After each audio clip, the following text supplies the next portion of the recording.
Hey there, Boots Owen here. Another Dremel video. I've made a few Dremel videos before and I kind of like Dremels. Kind of easy to fix. Right, this one, well that's a clue actually. That button doesn't want to go in.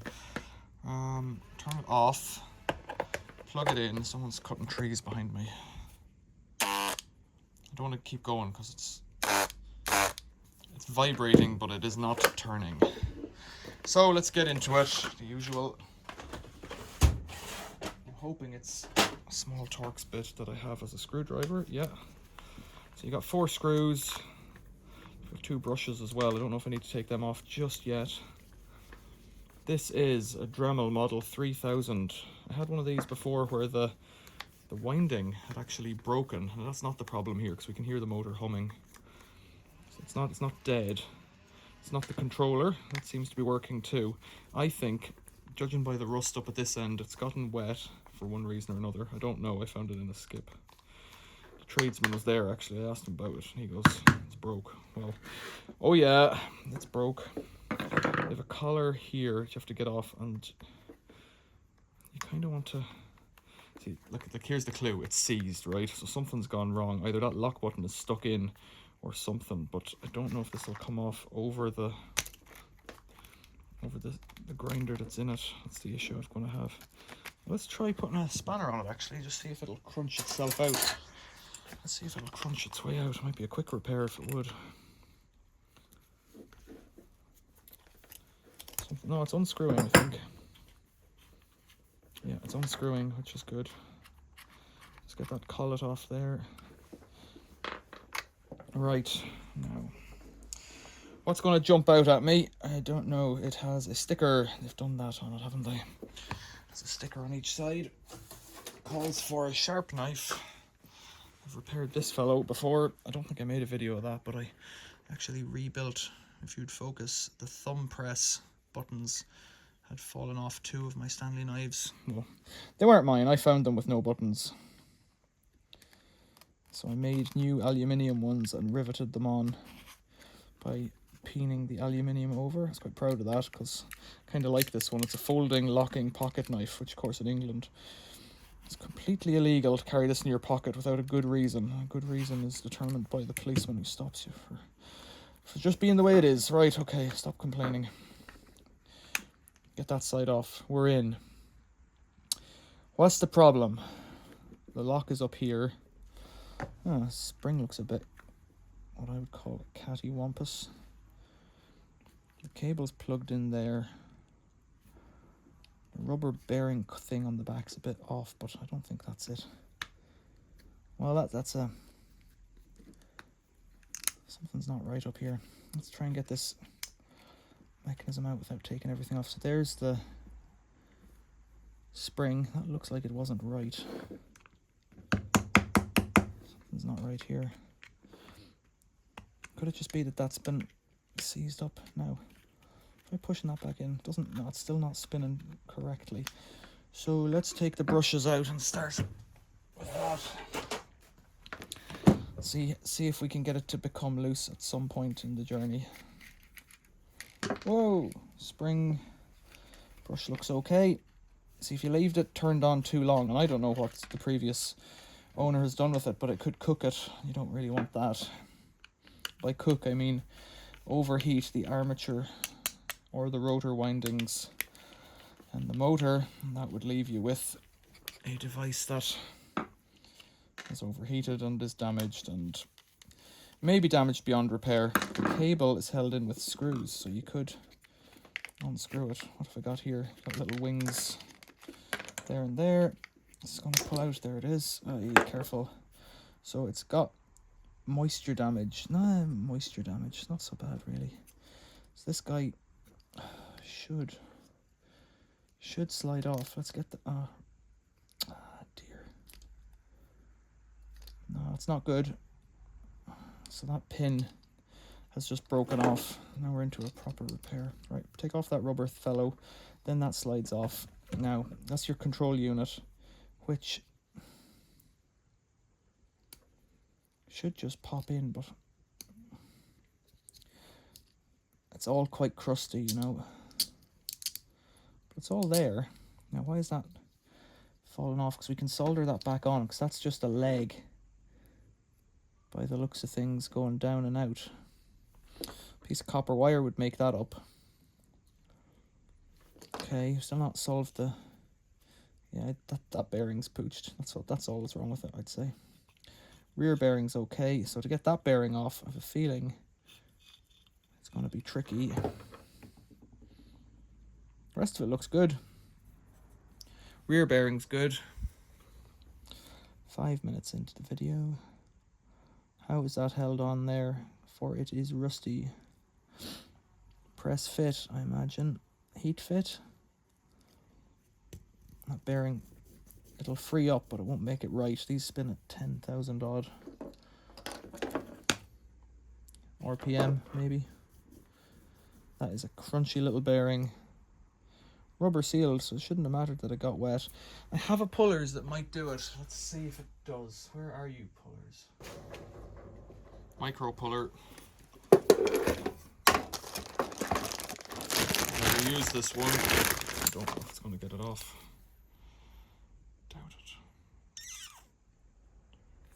Doubt it. Is it going to wreck the end as well if I do this? Right. Let's try and get the collet out of here. In fact, let's not. Let's put the chuck back on it. I can... No, because it'd only be pulling against itself. Oh, this is a confusing piece of engineering. Wonder what keeps it in. Let's put the wire brush on it.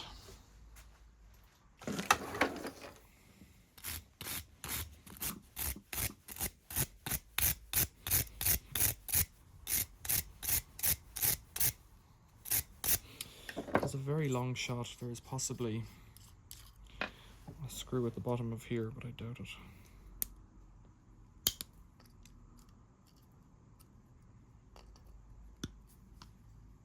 Don't want to break the chuck either, although I have a feeling I have spare ones.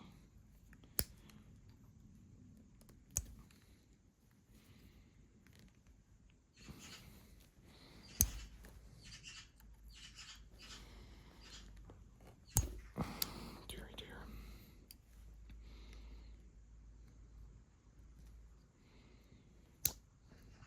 Can't really squeeze it anymore without wrecking it. Try turning it a bit. So the bottom of that is well seated in something. Probably rust, which is not meant to be. So, like if I put my pullers on there to pull, I need to push against something. The only thing I push against is the end here with this pullers. What I could try, presuming that there's a shoulder, let's check with the vernier. That is a 6mm shaft, and here it is a also 6. How do you know where to... See, if you try pulling that bearing against the chuck, you're going to either push the chuck on or pull the bearing up to the point where it's bearing on itself again. Quite frustrating. Whereas the back one, you just pull it off, you know. Thailand 626. I have a feeling I have 626 bearings, which would be ideal if that's the same. Yeah, same size. Oh, what a shame. See what it looks like inside. I thought this could be a 2-minute fix, and of course it isn't. Now these are engineer's picks, but they're good for going through your finger. There we go.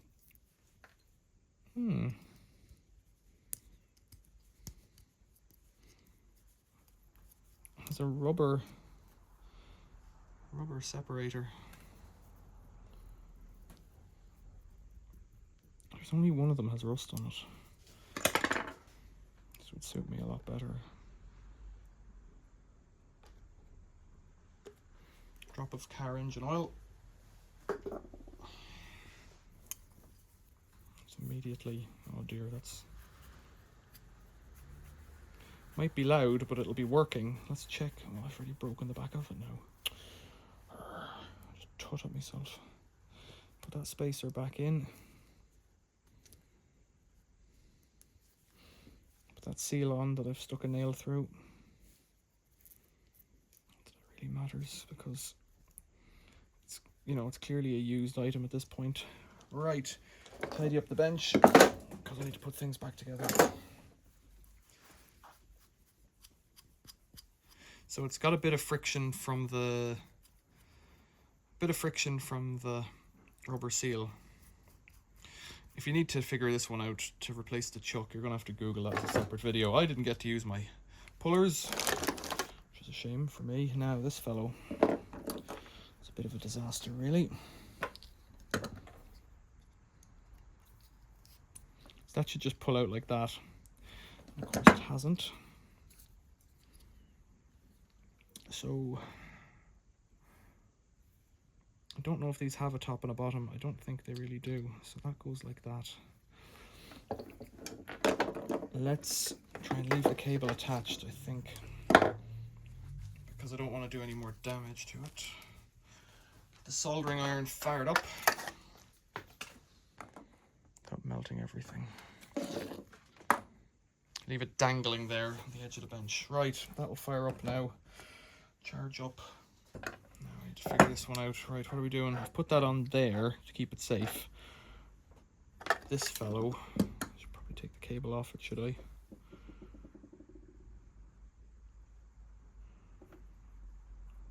Doesn't matter.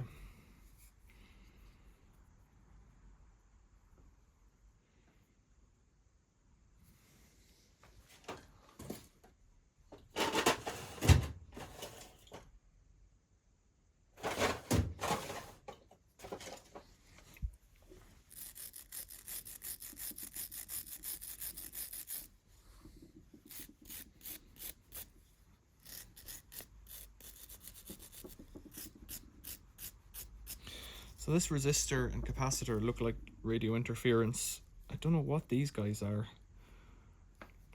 Coils with a ferrite core. I would almost say that all of that's irrelevant, except that I need to deal with it. So if I can just bend a piece of copper wire into position and solder it on top, that would do me. Do me better really. So I need a piece of fat copper wire, so I'll go out to the scrap bin. So I've got 2 gauges. This one's a bit too fat, I'd say. Let's see if it pushes in here. No, it doesn't. I'm not going to waste my time any further on that one. So let's do this one. Let's cut a piece like that. Run the knife along it, strip it down. Nice bright copper wire.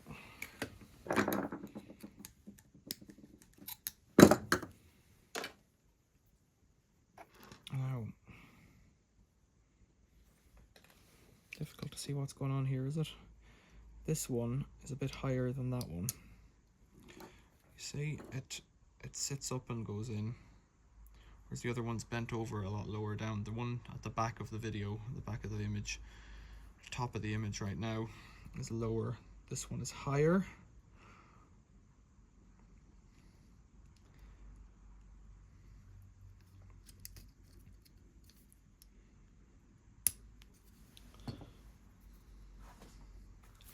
Let's just touch it with the soldering iron and see what happens.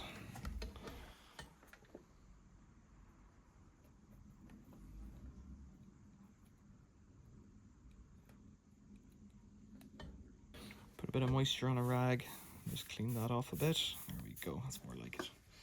Now we can see it. Let's put a drop on it.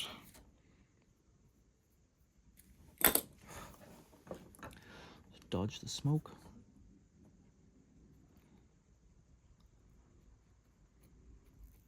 There we go, that's loose. Okay, so that's going to work. Yeah, it's separate. The coil is back there, so if only I had a way of doing this where I could hold something, do something at the same time, like with a third hand, but that's in the house, not here.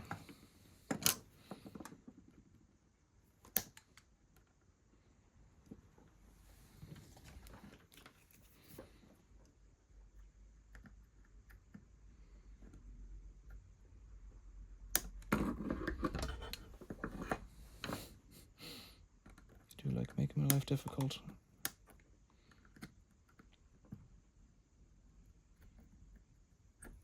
Right, that's out. Do I have a hole? No.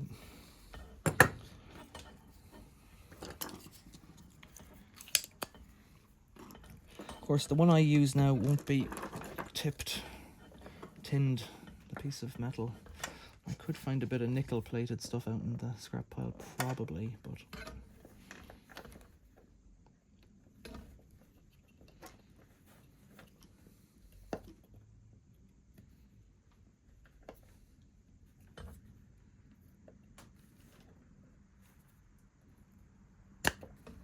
there we go. Got a hole made, very good. Let's get this through here. That's hot, you know. It'll burn me if I touch it. A lot of people like my soldering because I'm awful at it. They like to comment on how atrocious I am at it. Let's put a weight on that.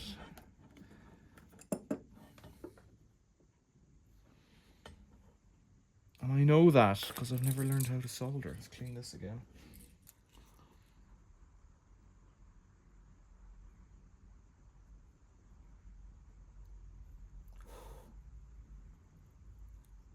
Has that gone in, do you think? It's done something. I'd say it's gone in. If it came through like that. It's on there. Okay. You're done, soldering iron. Well done. Save the day again. I found that in a bin somewhere. That's soldering iron. So then I have to bend this up now, somewhere like up a bit.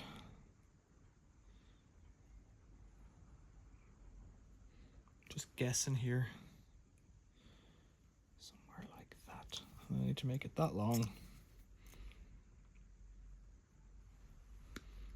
Gives me a bit to play with. Okay. Not too bad. Right, rebuild. Always check this fellow. That's also a problem.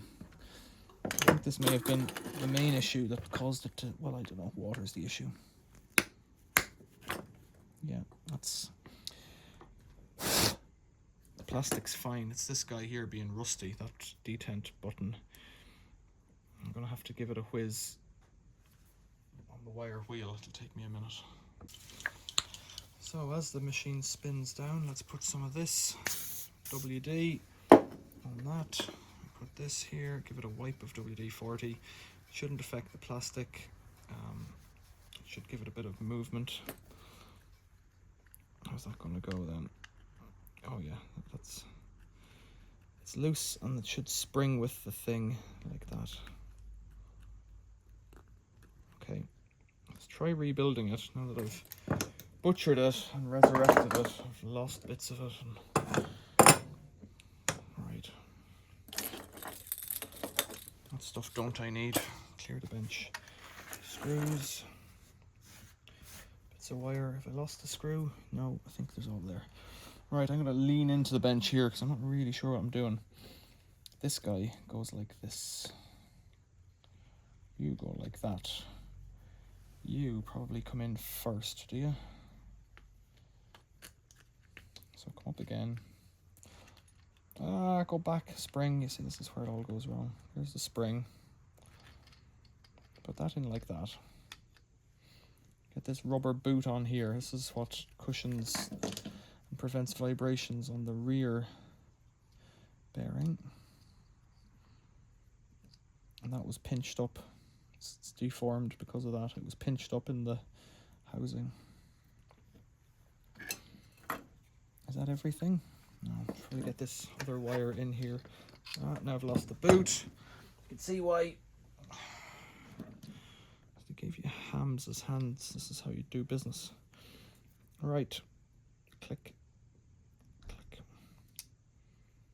We're in. Need to drop this in like this. Says I.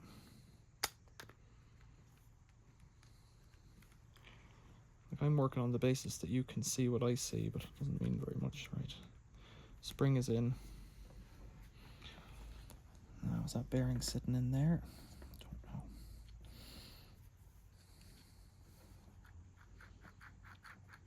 We are spinning.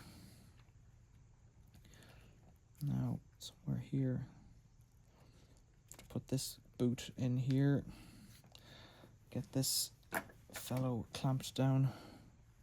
Should be a piece of plastic for that.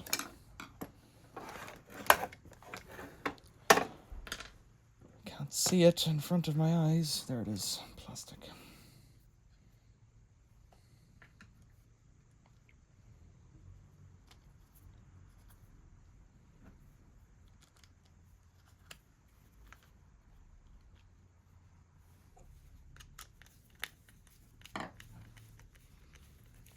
Camera hasn't moved for the whole thing. I think it'll work. Somewhat optimistic. I use a Dremel maybe once every 6 months, once a year, and I've got about 3 of them now. So it should be a matter of putting in these fins. If that's what you call them, side thingies. Should just slide in and click in like that.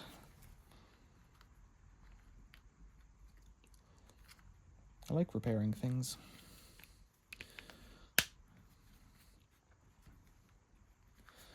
So this spring thing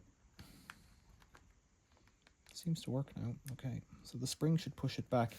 This rubber here I'm a bit cautious about, but I don't think it'll matter too much. The other thing would be if I could rotate the rubber around. I think with now that I've tied the cable on, I'm just pushing for trouble.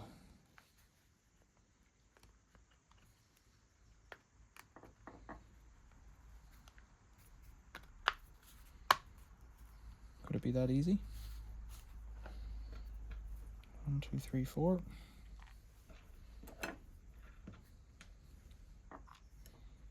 Let's get these screws back in. Yeah, I like repairing things when there's no new parts. Like if this involved buying a new something, like for instance that coupling at the back, that circuit board thing that I had to mend. If I had to pay for that, I'd be out. I won't spend money anymore on things that I've found, because unless there's some particular need for it. In this case there isn't. I've got, like I said, a few of these. Now these are tricky to get in. These brushes, I have to kind of just sit them in. Check the curvature on the thingy there, that it's in the right way to rub off the commutator. Maybe they only go one way, I don't know. And that just sits down. And if you're not careful, it'll spring out. Rotate it until it clicks, maybe. There. Rotate it the wrong way, that's what I'm trying to say. Until it clicks. If these are rusty, I might not want to slide in and out. But they did pop out quite freely, so I think they're okay.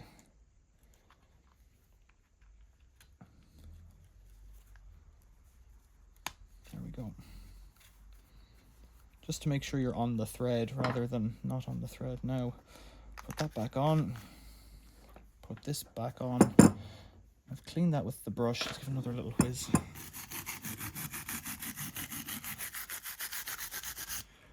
Just because I can. I'm going to give it a shot of this. Just because I don't think there's any moisture in it anymore. That's spinning freely. Let's press the button. Yeah, it's detenting nicely. And then it's releasing. Let's loosen it. Put in a bit. In this case, a little grinder. Tighten that up. So if it works, the only repair I've done is on the bit that I broke myself, which is fine with me. It wasn't much of a repair. But I took the bearing apart and gave it oil. Let's plug it in.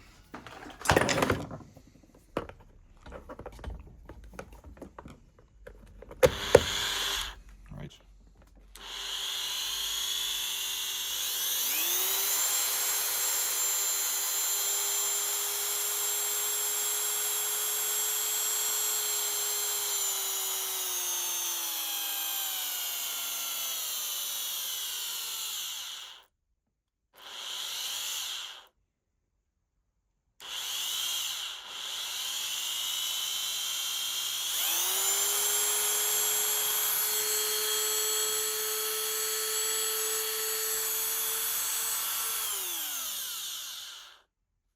no complaints about that, could I?